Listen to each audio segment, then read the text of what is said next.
जय हिंद एवरीवन।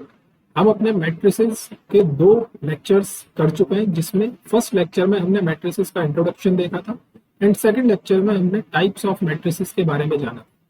ठीक। नाउ आज हम क्या करने वाले हैं? आज हम करेंगे equality of matrices, addition of matrices, किसी भी स्केलर का किसी मैट्रिक्स के साथ मल्टीप्लीकेशन एंड लास्ट में हम सीखेंगे मैट्रिक्स मल्टीप्लीकेशन। ठीक ना। हम किन्हीं भी दो मैट्रिसेस को आपस में इक्वल कब कहते हैं, ये हमारे सामने क्वेश्चन है। ठीक। तो सपोज मेरे पास कोई भी दो मैट्रिक्स है, ए मेरे पास कोई भी एक मैट्रिक्स है suppose m cross n order की, और बी मेरे पास एक मैट्रिक्स है जिसका order suppose p cross q है। ठीक ना। हम ये कहेंगे कि ये दोनों मैट्रिसेस आपस में इक्वल है if and only if and only if कोई भी दो मैट्रिसेस आपस में इक्वल तभी होती है, फर्स्ट थिंग इनका ऑर्डर इक्वल होना चाहिए। मींस m क्रॉस n किसके इक्वल होना चाहिए? p क्रॉस q के। सबसे पहली कंडीशन ये है कि दोनों मैट्रिसेस का ऑर्डर सेम होना चाहिए। सेकंड कंडीशन क्या है? सेकंड कंडीशन ये है कि जो इनके कोरस्पॉन्डिंग एलिमेंट है दीज आर सेम, ये सेम होने चाहिए। अब इसका क्या सेंस है? इसका सेंस ये है कि सपोज मेरे पास एक मैट्रिक्स है ए बी सी डी, ठीक, और एक मैट्रिक्स सपोज बी मेरे पास है 1 2 3 4। ये क्या ये दोनों मैट्रिसेस आपस में इक्वल है? तो हम कहेंगे नहीं, फिलहाल के लिए तो ये इक्वल नहीं है। हाँ, हालांकि इन दोनों मैट्रिसेस का ऑर्डर 2 क्रॉस 2 का है, बट इनके एलिमेंट सेम नहीं है। अब कोरस्पॉन्डिंग एलिमेंट बोलने का क्या मतलब है? कोरस्पॉन्डिंग एलिमेंट बोलने का मतलब यह है कि इस फर्स्ट मैट्रिक्स का जो फर्स्ट एलिमेंट है वो सेकंड मैट्रिक्स के फर्स्ट एलिमेंट के साथ मैच होना चाहिए। मतलब ये ए और बी आपस में इक्वल होंगी इफ, कब? जब ए की जगह पर 1 आ जाए, मतलब ये पहला एलिमेंट इस पहले वाले एलिमेंट के बराबर हो जाए, ये सेकंड एलिमेंट के बराबर हो जाए, थर्ड एलिमेंट के बराबर हो जाए, एंड फोर्थ एलिमेंट आपका फोर्थ एलिमेंट के बराबर हो जाए। जब ऐसी कंडीशन होगी तब हम कहेंगे कि ए और बी मैट्रिसेस दोनों आपस में क्या है? इक्वल है। ये बात क्लियर है? ओके। तो एक क्वेश्चन करते हैं। ये क्वेश्चन हमने कल भी किया था। देखो क्वेश्चन की लैंग्वेजेस कैसे चेंज होती है। The number of element that a square matrix of order n, आपको एक स्क्वायर मैट्रिक्स गिवन है जिसका ऑर्डर n है, has below it's leading diagonal. Question क्या कह रहा है कि द नंबर ऑफ एलिमेंट, कितने एलिमेंट आपको मिलेंगे एक स्क्वायर मैट्रिक्स में जिसका ऑर्डर n है, और कौन से नंबर कैलकुलेट करना है आपको, कौन सा एलिमेंट कैलकुलेट करना है जो लीडिंग डायगोनल के नीचे है। मतलब कहने का यह है कि आपके पास एक मैट्रिक्स है, ये आपके पास एक मैट्रिक्स है जिसका ऑर्डर आपका n क्रॉस n का है। आपको पता है कि यहाँ पर हमारे पास डायगोनल एंट्री होती है, तो इस डायगोनल के नीचे की साइड में जितने भी एलिमेंट होंगे वो कितने होंगे? तो हमें पता है कि डायगोनल के नीचे कितने एलिमेंट होते हैं? n into n minus 1/2। अब ये आता कहां से है, जरा इस चीज को हम समझते हैं। ठीक, देखो ध्यान से समझते हैं। किसी भी स्क्वायर मैट्रिक्स के पास इस मैट्रिक्स का ऑर्डर कितना है? n क्रॉस n, और ये n क्रॉस n का मतलब है n स्क्वायर। और हमने ये चीज फर्स्ट लेक्चर में देखी थी कि इस मैट्रिक्स के अंदर टोटल नंबर ऑफ एलिमेंट कितने होंगे, तो हम बोलेंगे sir total number of element इसके अंदर n स्क्वायर। तो ये बात क्लियर है ना।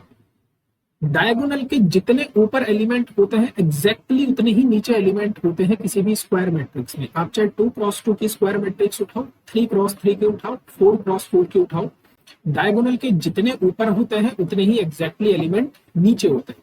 ये बात क्लियर है? तो अब हम कैसे प्रोसीड करेंगे कि डायगोनल के नीचे कितने एलिमेंट है, पहले इस चीज को समझते हैं। देखो हम क्या काम करेंगे, हम टोटल नंबर ऑफ एलिमेंट में से, जो टोटल नंबर ऑफ एलिमेंट है मेरे पास, इसमें से मैं किसी भी एक पोर्शन के एलिमेंट कैलकुलेट करूंगा। ये बात समझ में आ रही है आपको? मुझे कैलकुलेट करना है या तो डायगोनल के नीचे कितने एलिमेंट है या फिर डायगोनल के ऊपर कितने एलिमेंट है। तो मैं कैसे कैलकुलेट करूंगा, देखो ध्यान से समझते हैं। मेरे पास टोटल नंबर ऑफ एलिमेंट जो है वो है n स्क्वायर। अगर मैं डायगोनल के एलिमेंट हटा दूं, अगर सपोज मैं आपको एक छोटे से एग्जांपल के माध्यम से समझाता हूँ ये बात। सपोज मेरे पास एक 3 क्रॉस 3 की मैट्रिक्स है, ठीक, सपोज 1 2 3 4 5 6 एंड 7 8 9, ये मेरे पास एक 3 क्रॉस 3 की मैट्रिक्स है।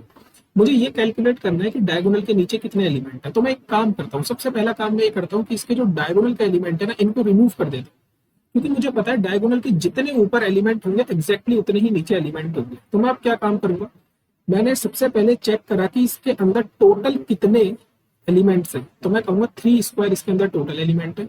फिर मैं इसमें से माइनस करूंगा डायगोनल्स के एलिमेंट, तो डायगोनल में कितने एलिमेंट है, 3 एलिमेंट है, और इसको डिवाइड कर दूंगा 2 से। क्यों करूंगा 2 से डिवाइड, क्योंकि मुझे पता है डायगोनल के जितने ऊपर एलिमेंट है एग्जैक्टली उतने ही नीचे एलिमेंट है, तो 2 बार काउंटिंग होगी, इसलिए मैंने क्या करा 2 से डिवाइड कर दिया। इन द सेम वे अगर मुझे n क्रॉस n के अंदर ये चेक करना है कि डायगोनल के नीचे या फिर डायगोनल के ऊपर कितने एलिमेंट है, तो मैं क्या काम करूंगा, टोटल एलिमेंट लिखूंगा, इसमें से डायगोनल के एलिमेंटों को सब्ट्रैक्ट करूंगा और डिवाइडेड बाय 2। सो इसका आंसर कितना आ जाएगा, n इंटू n माइनस 1/2। सो ये आपको याद रखना, ये तरीका याद रखना, क्योंकि वो कैसे भी क्वेश्चन को आपसे पूछ सकता है।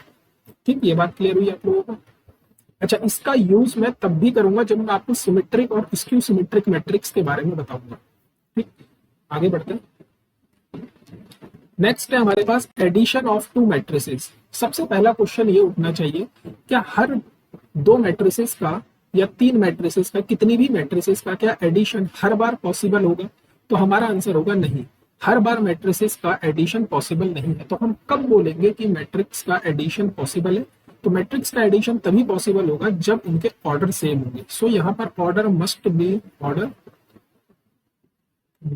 सेम, ऑर्डर सेम होना जरूरी है। ठीक, तो अगर मेरे पास ए कोई मैट्रिक्स है, सपोज ए आई जे, जिसका ऑर्डर मैं मान लेता हूं m क्रॉस n का है, और बी एक मैट्रिक्स है, सपोज मेरे पास बी आई जे, इसका ऑर्डर भी सेम m क्रॉस m का होगा, तो a प्लस बी से मेरा क्या मतलब है, a प्लस बी से मेरा सिंपल सा मतलब है ए आई जे प्लस बी आई जे, मतलब जो इनके कोरस्पॉन्डिंग एलिमेंट है उनको मैं आपस में क्या कर दूंगा, ऐड कर दूंगा। ठीक, फॉर एग्जाम्पल सपोज मेरे पास एक मैट्रिक्स है 1 2, इसमें कितनी रोज है, 2 रोज है, कितने कॉलम्स है, 1 कॉलम, और एक मैट्रिक्स में उठाता हूं बी, सपोज ए बी, ये भी मेरे पास 2 क्रॉस 1 की मैट्रिक्स है, तो इनका एडिशन पॉसिबल है। क्यों पॉसिबल है इनका एडिशन? क्योंकि दोनों के ऑर्डर सेम है।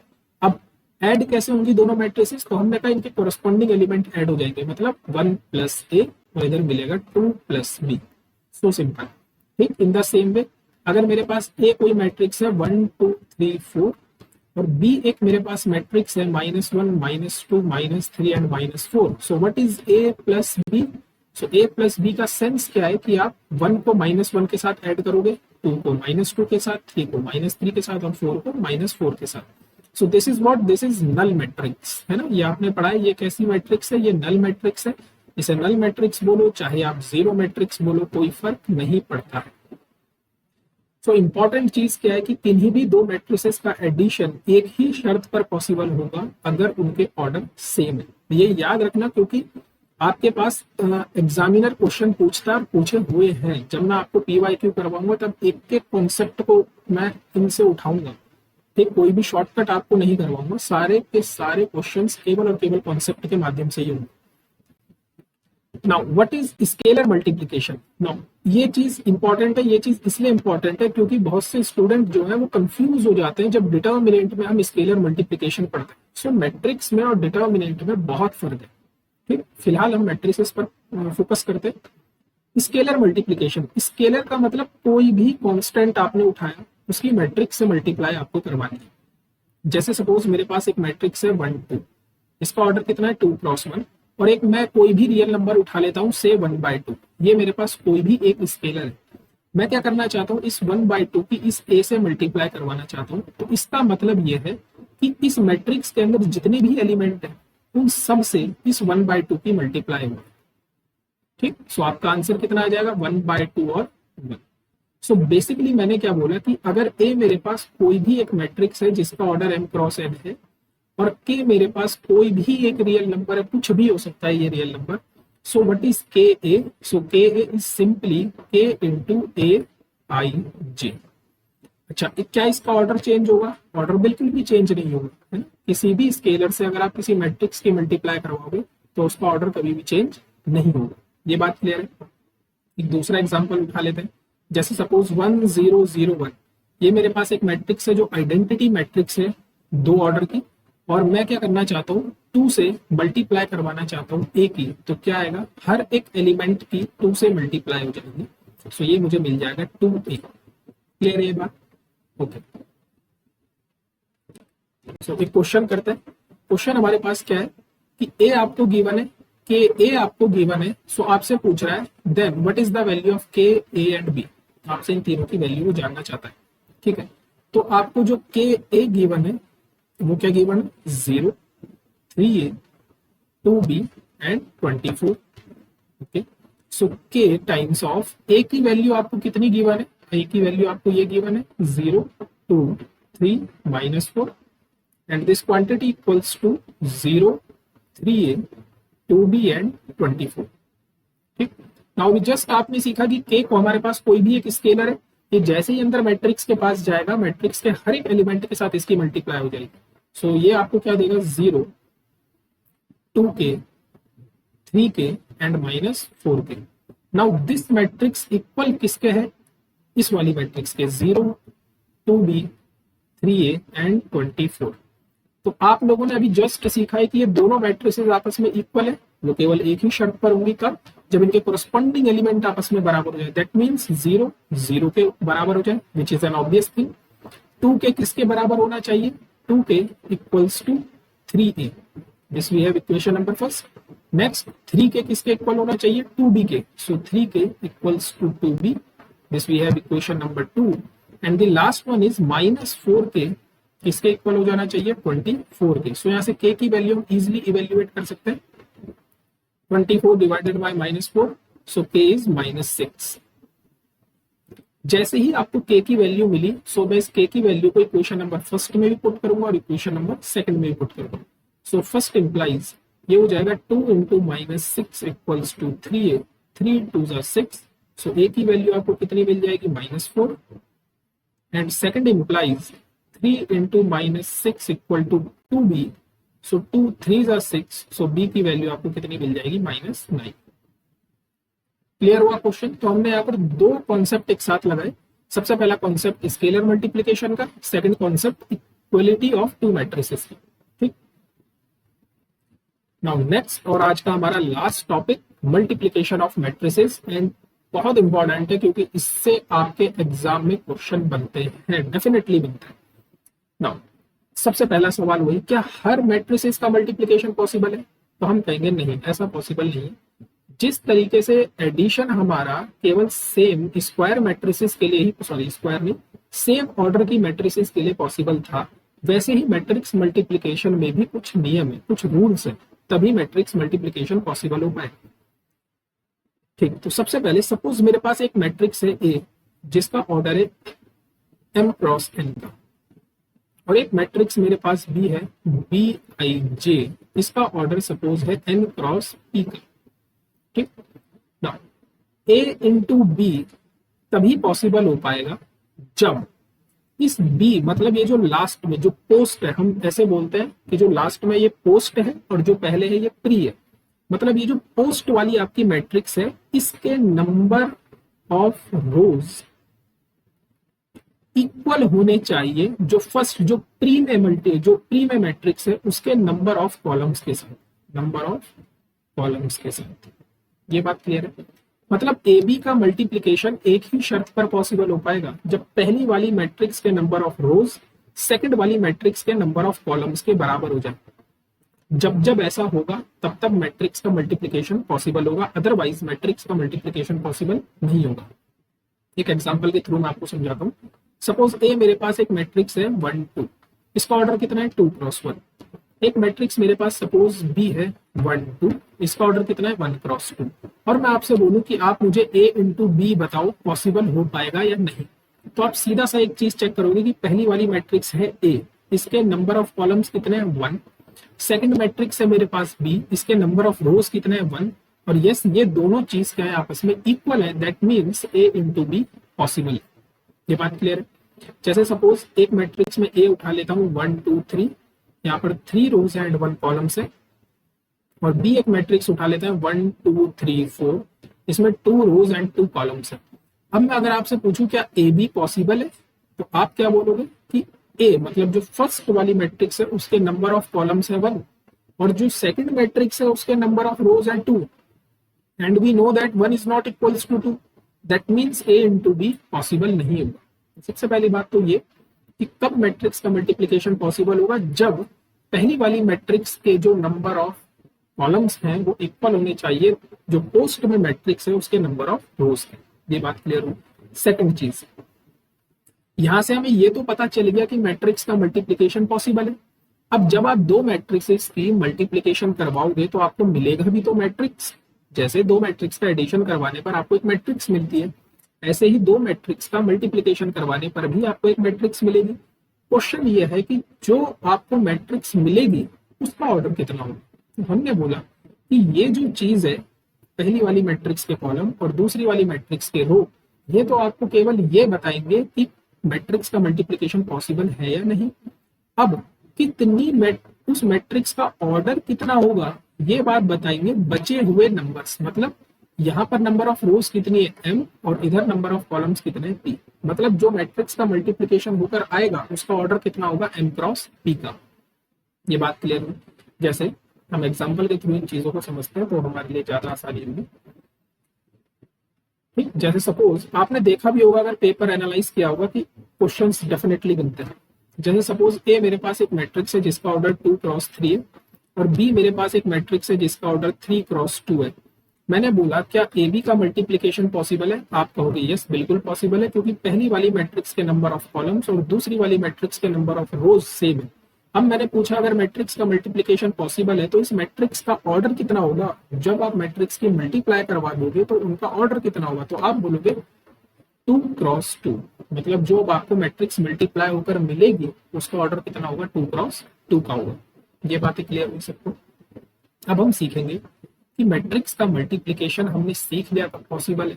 हमने ये भी सीख लिया कि मैट्रिक्स मल्टीप्लाई करवाने के बाद हमें मैट्रिक्स का ऑर्डर कितना मिलता है, लेकिन मैट्रिक्स मल्टीप्लाई करते कैसे?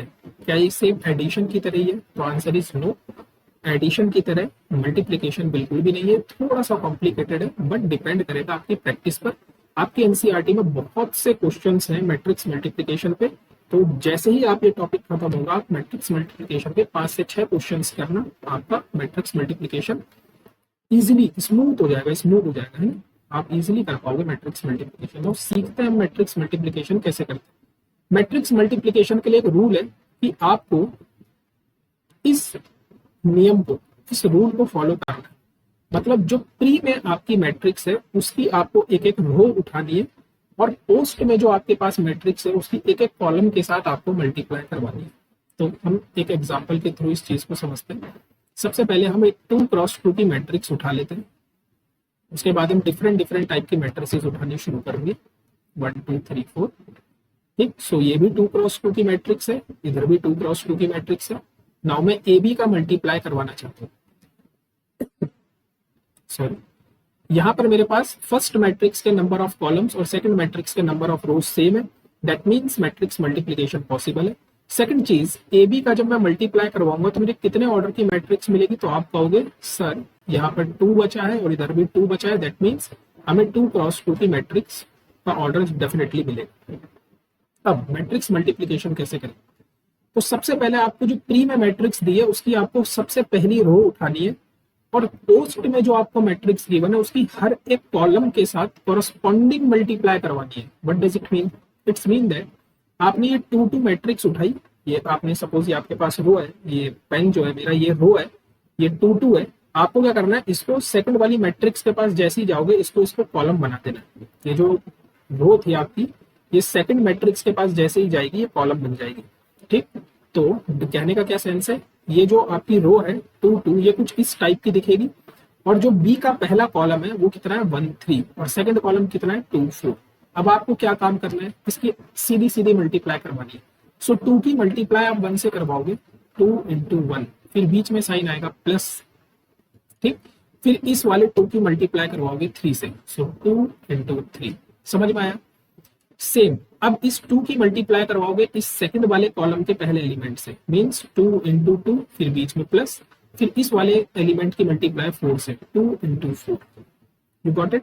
तो मतलब आपने पहली रो उठाई और सेकंड वाली मैट्रिक्स की हर एक कॉलम के साथ आपने मल्टीप्लाई करवा दिया, आपका टास्क कंप्लीट। अब आपको सेम सेकंड रो उठानी है, इसको भी सेम ऐसे ही करके आपको लिखना है, और फिर से जो आपकी पोस्ट में मैट्रिक्स है उसके सारे कॉलम्स को आपको सजाकर लिख देना है ना। अब क्या मिलेगा आपको, आपको मिलेगा 2 × 1 प्लस 2 × 3, और इधर 2 × 2 प्लस 2 × 4। ठीक, तो बस सिंपल आपका मैट्रिक्स मल्टीप्लीकेशन हाजिर है। आपको कितना मिल गया, 2 + 6, इधर 2 + 6, इधर 4 + 8 एंड इधर भी 4 + 8। सो आंसर कितना हो जाएगा, 8 8 12 12। क्लियर हुई ये बात? ठीक, आपको आपकी एनसीईआरटी में बहुत क्वेश्चंस मिल जाएंगे ना। कुछ और क्वेश्चंस करते हैं, ये तो हमारी स्क्वायर मैट्रिसेस के साथ था। अब हम चेक करते हैं कि अगर हमारे पास स्क्वायर मैट्रिक्स नहीं हुई तब क्या कोई रूल चेंज होगा, तो हमारा आंसर होगा नहीं, एक ही रूल फॉलो होगा जो हमारे पास है। सपोज मेरे पास एक मैट्रिक्स गिवन है 1 2, इसका ऑर्डर कितना है 2 × 1। एक मुझे ऐसी मैट्रिक्स उठानी पड़ेगी 1 2, यहाँ पर कितनी रोज है, 1 रोज है, कॉलम कितने हैं, 2 कॉलम्स है ना। सबसे पहला क्वेश्चन, क्या ए बी का मल्टीप्लीकेशन पॉसिबल है, तो हम कहेंगे यस, ए बी का मल्टीप्लीकेशन पॉसिबल है।